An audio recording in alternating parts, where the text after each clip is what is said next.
How's it going, Critter Family? I hope you all are doing well. Today I'm just doing a couple of videos on answering questions in the comments below. I figured it would be easier to just do a video and cover them rather than typing everything out. And one quick shout out. I saw a great video the other day. This is Happy Hound's dog training. She is a great trainer. She doesn't have nearly enough subscribers. She needs so many more subscribers. She gives great advice. You know, Happy Hound's dog training, very sweet person, but she doesn't know who I am or that I exist or anything. But I do want to say that this is a great step-by-step tutorial for if you have a dog with very high prey drive. She uses positive reinforcement. She's not all about this, aggressive techniques and using punishment. So shout out to her. If you're ever interested, please go follow her, subscribe, watch her videos. She has a lot of great information out there, just like Emily from Kiko Pup as well. So I want to shout out to other great trainers out there. If you're having trouble with your own dog with prey drive, you don't have to resort to punishment. So for user SY9CY4YM5V, they ask, what if you've used all the positives only and have paid for positive only training and your dog is still only listening when they see the reward? They say you can't raise kids with only positive consequences, so how in the world can you do this with dogs? Not saying it won't work for many dogs, but it doesn't work for very strong-willed dogs. So to answer your question, first off, if you're working with anyone who the idea of positive only is not actually correct. Positive reinforcement is the name of the game, you know, the name of the method. Meaning, if your dog is not, listening or it doesn't work, then you're not using positive reinforcement. It's never been about only positive. There are consequences. There are natural consequences. There's levels to correction. So this is not just for this user. This is for anybody else who may have the same question. So you may have used the method, you may have worked with trainers who have used the method, but if they only listen when they see the reward, then the method hasn't been used or faded out properly. So what is properly? The point of being able to, you're still in the training wheel phase then, as I like to say that, when I'm moving on with a dog, say we're teaching a simple behavior of sit, and I start by luring. There's a number of ways you can teach this. There's a number of ways you can teach this by capturing, or in this case, which means that you wait for the dog to show the natural behavior. Wait for them to sit on their own. You don't ask or prompt anything. They sit on their own.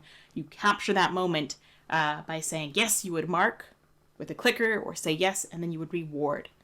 But in this case, we're going to say luring. So if I use a treat in my hand and I lure the dog into a sit, and I mark with a clicker, or I say yes, that means that you've done the right behavior. You're going to get your treat. I reward.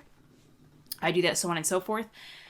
After a few times, I can tell the dog is going to anticipate that behavior. So I try to fade away the luring hand. So I may only go partway up. Or instead of having the treat in my hand, I may have an empty hand, just as you see here. And I will use the same hand signal, and I will move up, and as the dog sits, I'm going to click and reward. Then over time, I can switch to this kind of hand signal. Usually people use this hand signal and go up. They have it level like this and go up, and you can try that. And I would wait a couple of seconds to see if the dog is going to catch on. Most of the time, the dog does. If not, then we would go back to the previous step. The treat is not in the hand, but I still use the hand to lure the dog.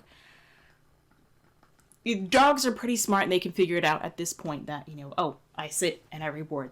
Whatever behavior I'm doing, whether it's sitting or laying down or coming back, whatever I'm doing is really rewarding. So they don't have to see the treat. You do this, they sit, you mark and reward. You can also practice, as I like to do, without the hand signal or without the verbal. For instance, I would use just the hand signal because it's easier for them to follow body language than it is to hear this voice using sit randomly because I'm talking all the time. So then I would just use the hand signal, and I would wait for the dog to sit, mark, and reward. And I would practice this for a couple of sessions by itself, not pairing with the voice.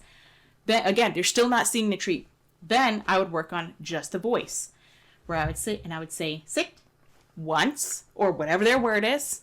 I know Platz is down in German, whatever, I don't know what Sitzen. You could say potato, candle, whatever you want. Something short and sweet and just be consistent. I've seen people use this as the signal for sit as well. So I would just say sit, and I would wait. Once clear, wait for them to sit. If they get confused, then I might give them a little reminder with the hand signal, but I'm not repeating the cue. Again, no treat in sight. Sit. The dog, you wait a couple seconds, the dog sits, mark yes, or yes would be the mark word. If you don't have a clicker, you reward, then you practice again. You toss a treat, reset, whatever you're going to do. Sit, wait a couple seconds, or however long it takes. They sit, perfect. Then you can practice that for a couple sessions without the hand signal if you can't. Then you can teach your dog in 2 different languages, whether it's English for the verbal or sign language. Again, you don't have the treat visible, but your dog is still rewarded. Over time, when your dog is reliably doing this, you can trade out the treats for a real-life reward. Say you have your dog sit before you go into the car, out the front door, out to go potty, to go in the dog park, to go play with their friends before they go eat, whatever. Personally, I don't care to have my dog sit and wait to do all that. I mean, out of the car is one thing, or not bolting out the door, but just as example, they sit, you open the door, and then they get to go outside. You don't need a treat there, but they still get reinforced. They get rewarded for that behavior of sitting or staying, or sitting and staying, before being released to go outside, or sitting to get their leash put on. No treat in sight. That's how you properly fade out the reinforcer, or as we would call it, secondary reinforcer, which is, the food.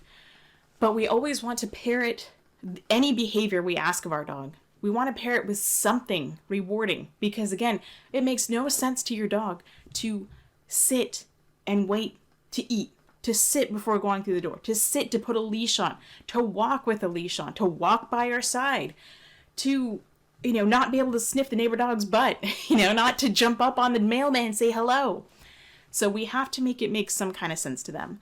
So if it was never faded out, then you gave up too quickly, or the trainer gave up too quickly, or a lot of times, I'm just saying this from my own personal experience, that clients myself that I've worked with, I'm not saying you, that they want to see results too quickly, and they don't have the patience to put the time it takes into it. They don't have enough patience to say, I have to slowly fade it out. I want now. Well, you're not entitled to have results now.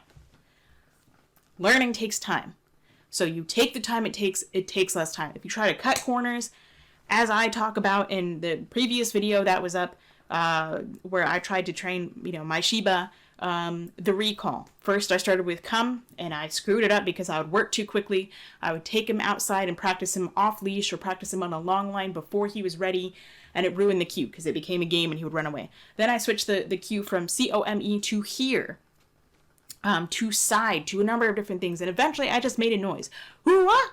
I call it my Bigfoot noise. I just make some random noise, but I was consistent, and that was what caught on, because I didn't jump the gun. I finally took my own advice after 11, 12 years of owning my Shiba, that I only practice this when I know I have 100% success rate, and I don't practice it outside to ruin the cue, and I don't stop reinforcing, or in this case rewarding, too early. A lot of people want to say, the dog is sitting, now I don't have to reward at all, and they cut out the middleman.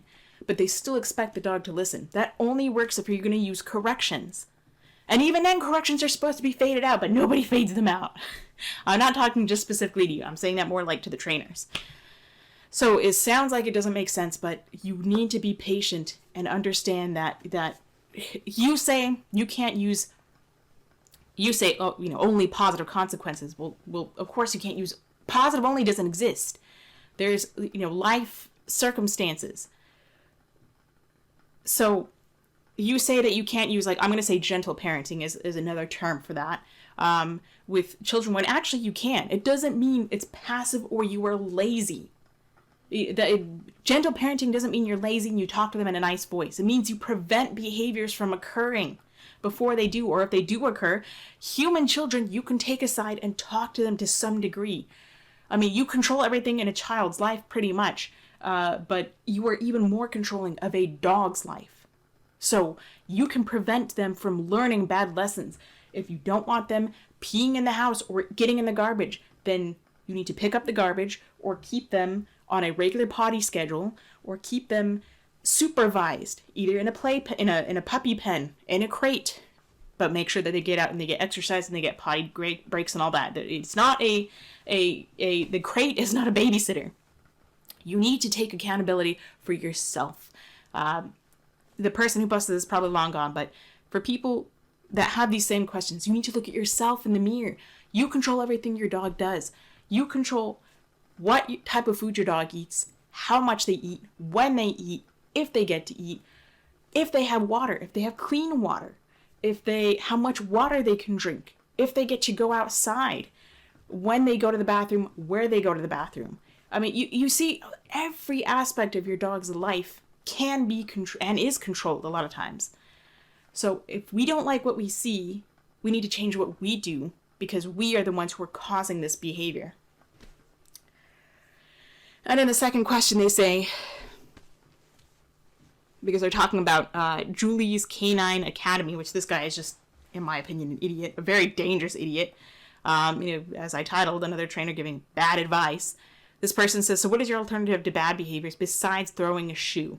So in the video, I talked about, yes, I do have limits. I had limits for my Shiba. At times he would charge Hermes, my ferret.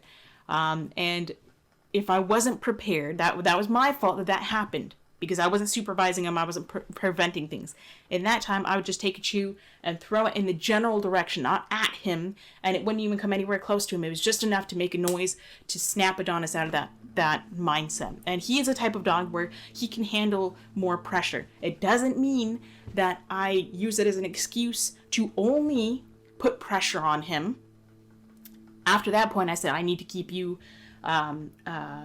supervised, or I see what caused the problem, what caused the problem, I believe, was I had a piece of pepperoni I was giving Adonis. I gave a little piece to Hermes. Adonis finished his. Hermes was still eating his, and Adonis naturally said, hey, I want that resource. I'm bigger and stronger. I'm going to scare you away. My fault. I created one resource with two predators. So I created a draw. I created that problem. How do I fix that? I separate them. I get more space between them. I give Hermes a safe space, and I give Adonis his little space. I don't need to hurt any of them, and they could still have their treats. So this is just a great example to, answer for other people who may have this question, who are still open-minded to seeing that, yes, when we have animals and we have problems with animals in a human world, it's usually the human that has caused it somehow. So it doesn't mean that you're a bad person. It doesn't mean you need to be hard on yourself. Just accept it and acknowledge it and then improve upon it. I make mistakes all the time, and I'm always happy to learn from them. So I hope this helps any of you out there. Thank you so much for watching. Of course, feel free to leave any questions that you have anytime. I'm always happy to help. If you're open-minded, if you're closed-minded, then it's probably just going to be a waste of everybody's time. But thank you so much for the questions. I appreciate it. I appreciate the support. Hope you all are doing well. Say howdy do to your little critters. Give them some kind of loving for me. And until next time, practice peace, patience, and positivity.